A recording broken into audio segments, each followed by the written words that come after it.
have no idea if you can see me right now.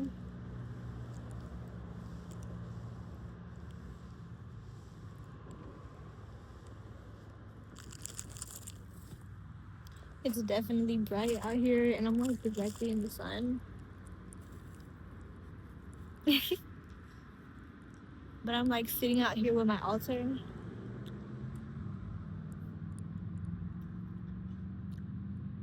trying to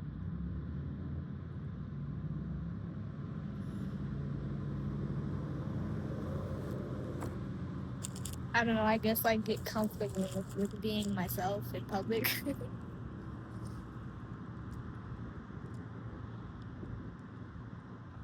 I have my altar out here.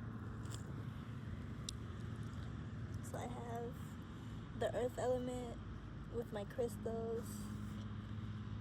I have a feather for the air element.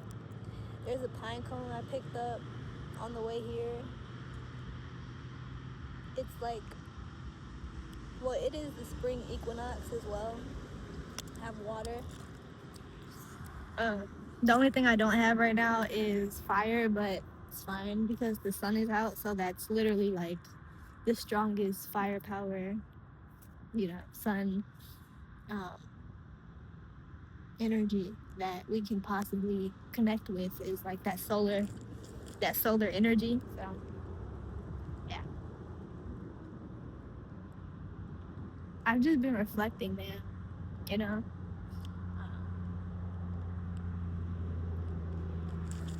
and it's like when you're connecting with so many people or you're around people, it just feels like 10 times harder to hear your own inner voice and what feels natural. At least for me, especially because I feel like my inner voice is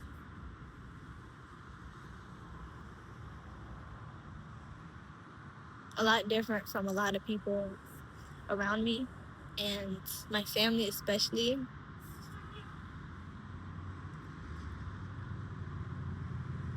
And I find it hard to articulate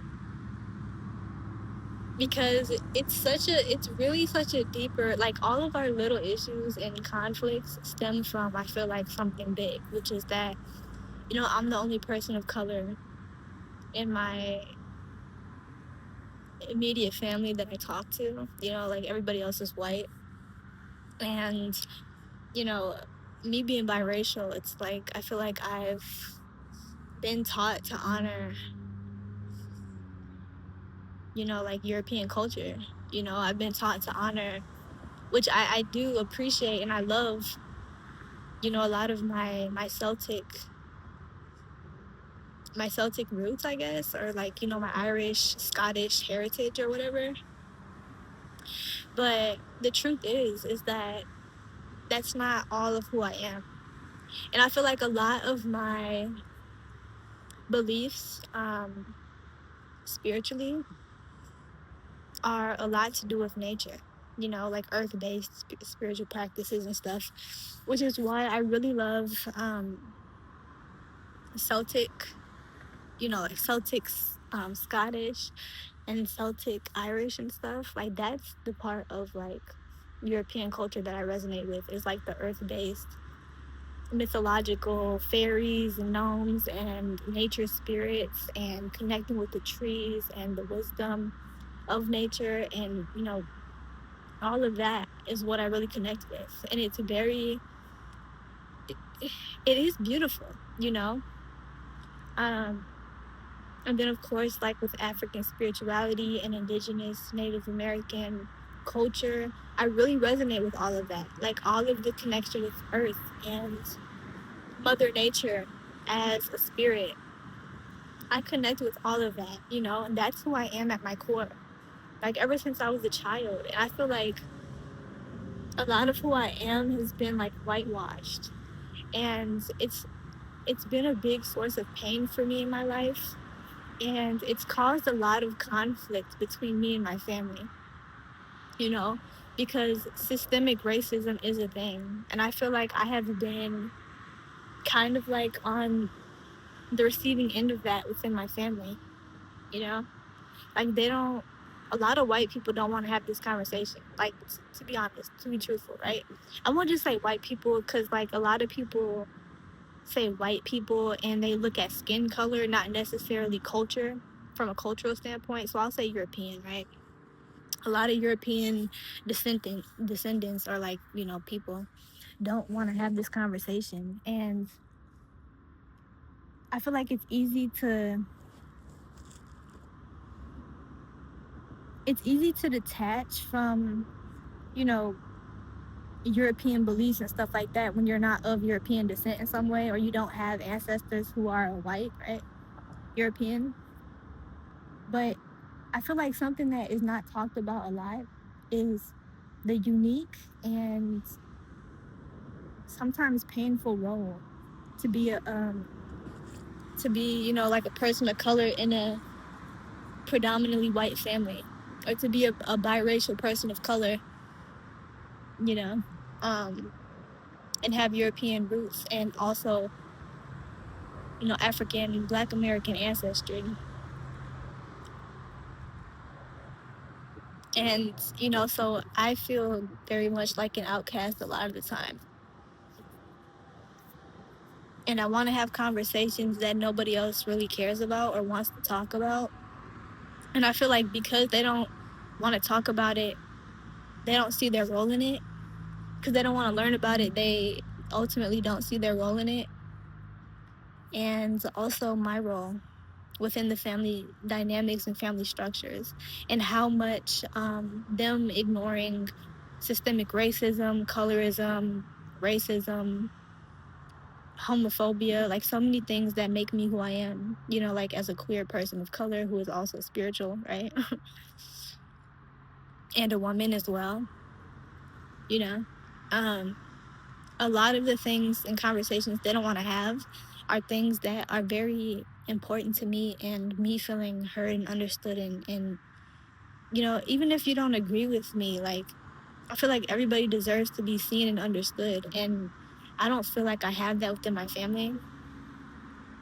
And so, you know, a lot of the time I just feel like I want to be alone, and I want to be in nature and not even around friends and stuff like that, or making new friends, because something I realized is that this okay, I call it white-minded. I call it white-minded because if we're referring to like a medicine wheel, I think specifically the Lakota indigenous medicine wheel, they, you know, break up the world or whatever, or the world around them, into 4 parts, right? You have the red race, which is like, you know, Native American, indigenous cultures, and not even just Native American, but I think like indigenous, Aboriginal is considered red race. And also like I think Latin, Hispanic, things like that. I'm not totally sure, but I know that like Native American culture is usually tied into the red race. And then we have the white race, which is like usually European. And then we have the black race, which is, you know, a lot of like Africa and like the black diaspora. Those are considered like black race. And then we have yellow race, which I think is like Asian cultures is considered that. And this is just like one way of looking at it, but this is kind of how I got into medicine wheels and kind of how I started looking at the world around me and understanding things around me spiritually. And so it's important to understand that we all have the energy of each of these races, right? The energy that each continent brings, the energy that each culture brings, that each race brings, whatever each part of the earth brings. They're also tied into the elements, right? So each culture has like their element, right? And we all have these things within us. So when I say whitewashing, like I've been whitewashed, and a lot of people of color have been whitewashed. Just anybody who is not naturally of European descent has been whitewashed to kind of like be molded into this way of thinking and living life and seeing things. When I say whitewash, I'm thinking of like the white-minded perspective. So the white race is known for its like connection to like intellectualism, right? So like intellectualizing emotions, rationalizing things, facts, statistics, things that can be proven, which is why religion and like things like that have some sort of proof to them or evidence of something that happened is very big, in European cultures. A lot of things like that esoteric beliefs and stuff is kind of not always super welcomed, as well as like African spirituality or things that don't necessarily have proof to them, but they're just miraculous in the way they work. It's like you experience a miracle, and sometimes it's just the way of the universe. You can't necessarily pinpoint a fact or yeah, it's just kind of like unpredictable sometimes. And so white-minded people will have a hard time accepting that. They'll need things to be proven to them. They'll need to have it in a textbook. They'll need to be able to study it and understand it and like predict it and control it. And that is something that the white race is really good for. It's like a natural gift and strength, and there is a strength in that, right? And there is a gift in that. But when you overuse it and you undervalue other cultures, beliefs, when you undervalue other ways of living life, not only are you undervaluing a vast majority of the world around you, and you're kind of like isolating yourself from them, but you're also isolating a part of yourself that is already within you, because we all hold the ability to be intelligent, to be intellectual, to pull on things that have been proven, right? We all have the ability to debate. We all have the ability to kind of be a scientist in our own life. We all have that ability, right? And to use the air element within us. We all have that ability. But we also have the ability to pull on emotions, right? To be emotional. We have the ability to be intuitive and creative and to follow synchronicities that don't always make sense, but we follow that curiosity and that joy. We all have that ability within us, as well as, so many other aspects to a human being and the human psyche that we have to pull on. So when I say whitewash, what I mean is a majority of people in this world, or at least in my part of the world, in America, in America, bro. I can't speak for other countries, but I know in America, and from what I see on the news and everything like that, this mentality has taken over a lot of the world, a lot of the other continents as well. Is like this mentality of not valuing the feminine, not valuing the emotions, not taking care of the body as well, not taking care of the intuition and that curiosity in children and that playfulness. Right? A lot of that has been whitewashed over, which means a lot of people, regardless of race, regardless of skin color, have a white-minded mentality. And I feel very kind of like neglected by the world around me. Not just my family, right? Not just white people in general, but a lot of people, because a lot of people hold this capitalistic kind of control, fact-based, and predictability, and it's like there is no room for joy. There's no room for authentic self-expression. I feel very alone, just in the world in general. And so the only place I can really find peace and like at myself is in nature. So it's just been tough, and today has been tough for me, just because it's getting harder and harder to exist within the structures that are around me, right? The structures that are in America in general, And it's so unfortunate because there's so many places I want to explore. Um, especially in America. America is not the problem, right? America itself is not the problem. This place in the world, this geography is not the problem. It's the people who are gravitated here. It's the people who are ruling this space, who are leaders, is the problem. You know, it's like nature belongs to all of us. You know, nature belongs to all of us. We are children of nature. When we die, our bodies will decompose and go back into nature and provide nutrients for the soil, you know?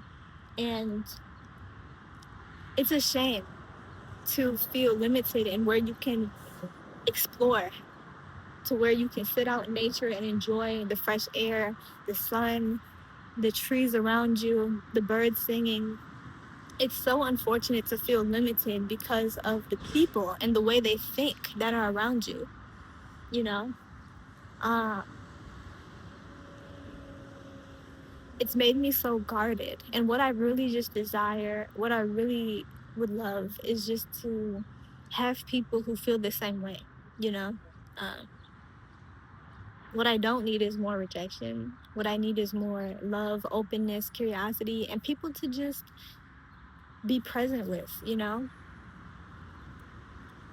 There's so many places in America that are beautiful.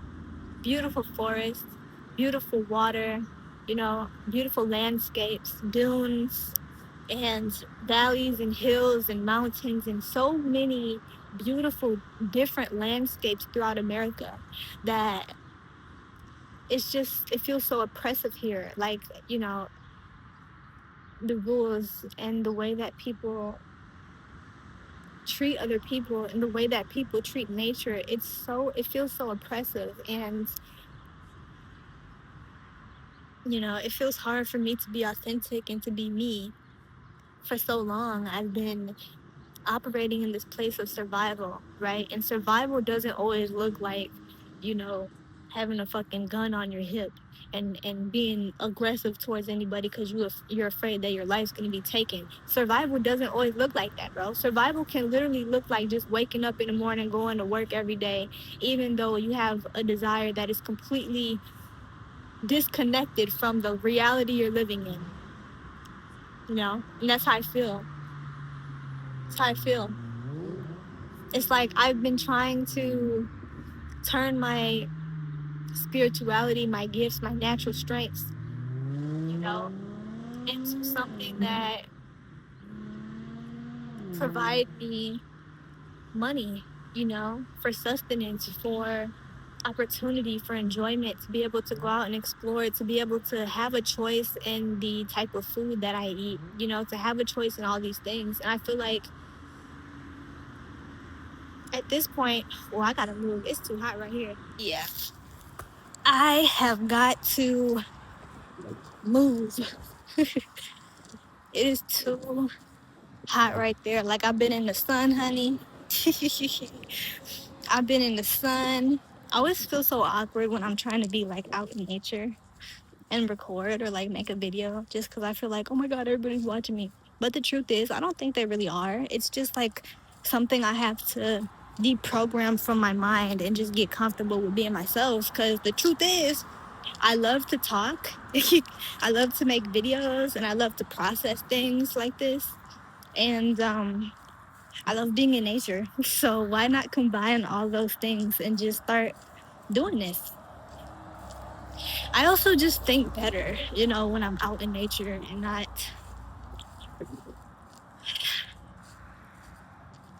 not so worried about other people and their energy affecting me.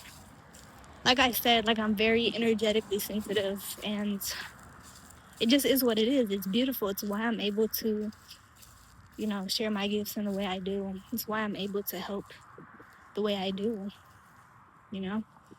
And I think that's definitely a gift. Wow. There's so many branches around here from this tree. I like this tree. Anyways, now I'm sitting directly by the street.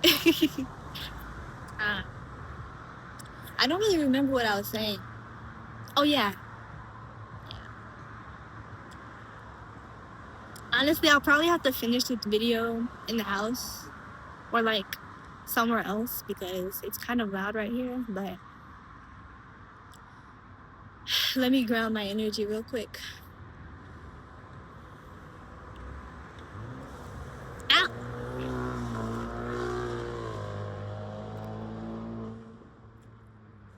I've just been reflecting lately that it's a burden. It feels like a burden to live this way, you know? If I was to be completely honest and like live in my values and live in my truth fully, then I would probably be homeless. And I might actually be, I might actually be in the near future homeless. I'm not sure. Just because rent is so high. Rent is so high everywhere that I've been.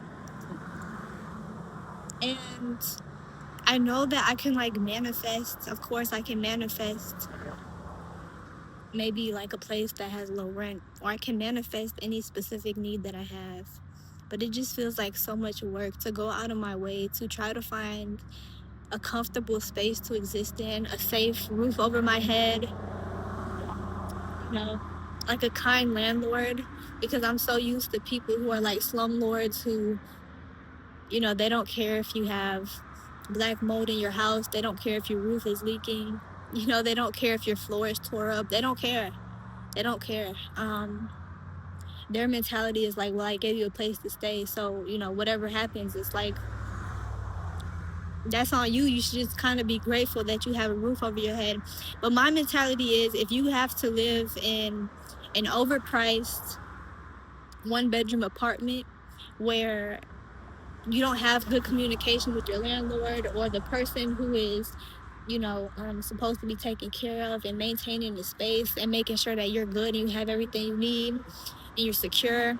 If that person is not doing their job, if they don't care about you enough to have good communication with you, to work with you and collaborate with you, and, there's cracks here and there's mold and maybe you have, rats or something like that, or mice, I'd rather just live on the street.